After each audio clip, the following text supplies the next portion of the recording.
Veremos por otra parte cómo se comportan los congresistas oficialistas. Hemos visto hace poco al congresista Alex Paredes. Hay de varias bancadas, ¿no?, que respaldan al gobierno. Veremos cómo se comportan, en qué posición toman. Bueno, tenemos en línea a un experto en derecho parlamentario que ha sido oficial mayor del Congreso, el doctor César Delgado Güembes. Señor Delgado Güembes, buenos días, bienvenido a RPP. Mi querido Fernando, te reitero una vez más que mi apellido no es Güembes, sino Guembes. Muchas gracias por esa precisión que es muy importante, en efecto. Muchas gracias. Explíquenos, por favor, sobre lo que estamos viviendo.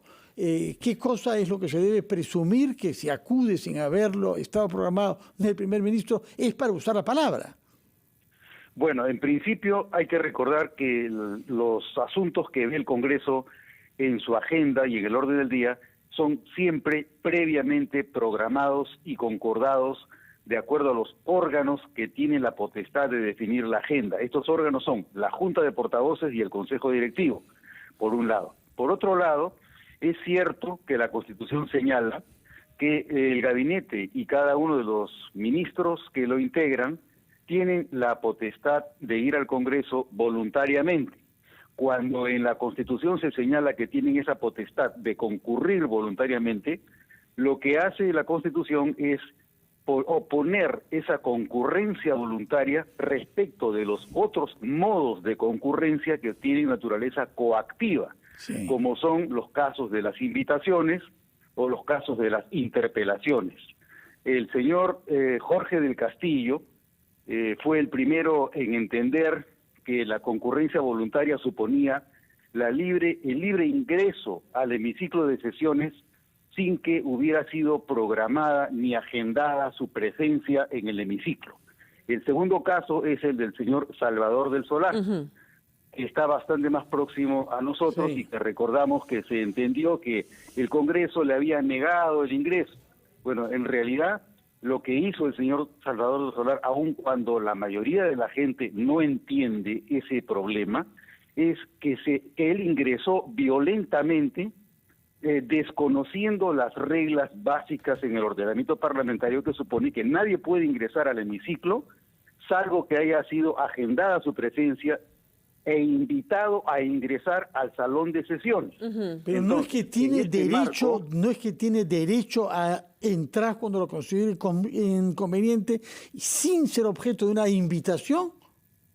Los únicos que pueden ingresar sin que hayan sido invitados previamente son los congresistas. ¿Por qué? Porque ellos son los miembros de la corporación. Sí, pero disculpe, señor Delgado Güembes, se lo preguntamos e insistimos en eso y nos referimos al artículo 129, en donde indica que los miembros del gabinete pueden concurrir a las sesiones del Congreso y participar en sus debates con las mismas prerrogativas que los parlamentarios.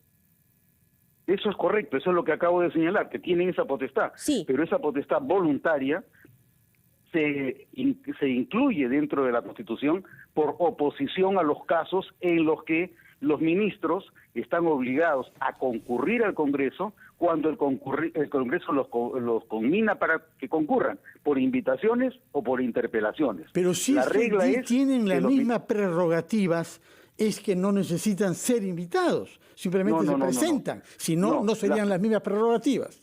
Las prerrogativas que se señalan en la Constitución para el gabinete y los ministros es respecto del uso de la palabra y del tiempo que les corresponde. Eso está regulado en el reglamento del Congreso. Ellos no tienen la potestad, es más, ellos no son. Si fueran congresistas no tendrían ningún problema, podrían ingresar. Sí. Pero, como ocurrió con el señor del Castillo, sí, que además de ser presidente del Consejo de Ministros, era congresista. Sí. Pero si no son congresistas, cualquiera no puede ingresar al salón de sesiones. No, cualquiera no es un ministro no es cualquiera, ¿no? Tampoco podría serlo el presidente de la República, pues. Tampoco podría presentarse él por iniciativa propia. De acuerdo. No puede, porque tiene que coordinar previamente. El dueño de casa es el Congreso. O sea, eso es lo que no termina aparentemente... Sí. Deduzco por las hay otras versiones, ¿no? Hay otras versiones diferentes que la que usted da. Vamos a verificar, consultar con otros especialistas, pero lo que usted dice es coherente, probablemente se ajusta a los artículos del reglamento.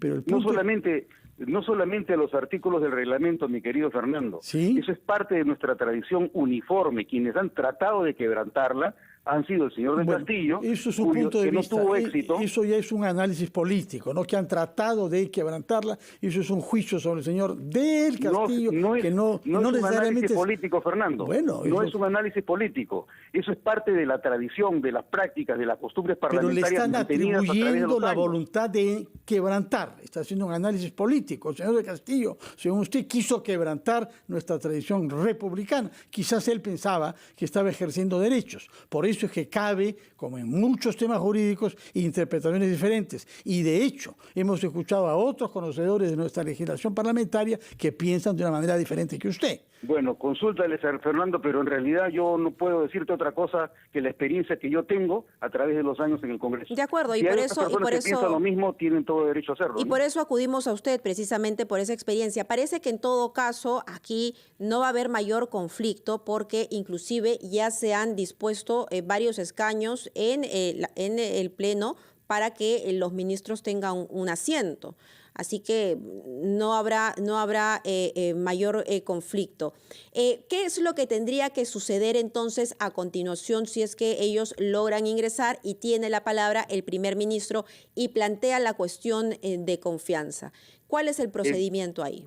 El procedimiento sería el siguiente. De acuerdo al artículo reglamentario en el que se regula la cuestión de confianza, se tendría que el primer ministro concluye su exposición, solicita la cuestión de confianza y el presidente del Congreso señalará cuál es el trámite que va a seguir. Sí. En principio, cabe que lo primero que se ponga en cuestión sea si es que esa cuestión de confianza es procedente o no lo es, y qué rol tiene la declaración de no atendibilidad que le hizo el presidente del Congreso previamente, siempre y cuando coincida con los términos de la cuestión de confianza que anunció que iba a realizar, y que aparentemente se ha incurrido ahora en una sustracción de la materia debido a que la Comisión de Constitución aparentemente ha archivado el proyecto presentado en abril de este año. Ciertamente, de manera que no puede presentar bajo ninguna consideración una cuestión de confianza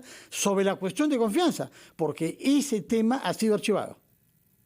Claro, bueno, no es que no pueda presentar una cuestión de confianza sobre una cuestión de confianza, porque en realidad nunca presentó la primera cuestión de confianza, solamente anunció que iba a presentarla. Sí, de acuerdo. Entonces, no es cuestión de confianza sobre cuestión de confianza. Tendría que reformular su cuestión de confianza debido a que se ha sustraído la materia. Ya no hay materia sobre la cual presentarla, salvo que lo que pida fuera, por ejemplo, que se desarchive ese proyecto y que se ponga en el orden del día, para lo cual obviamente el Congreso tendrá que tomar una decisión, porque no corresponde desarchivar un proyecto archivado a menos que un órgano parlamentario lo decida. Es decir, tendría que consultarse al Pleno si es que se desarchiva el documento, el proyecto que ha sido archivado por la Comisión de Constitución. De acuerdo, muchas gracias, señor Delgado Guembes, por ayudarnos a comprender el contexto normativo, gracias a su experiencia como especialista en Derecho Parlamentario y como antiguo oficial mayor del Congreso. Vamos a una pausa, Mabel, para reposar estas reflexiones. Y continuar con la mañana agitada. Ya volvemos.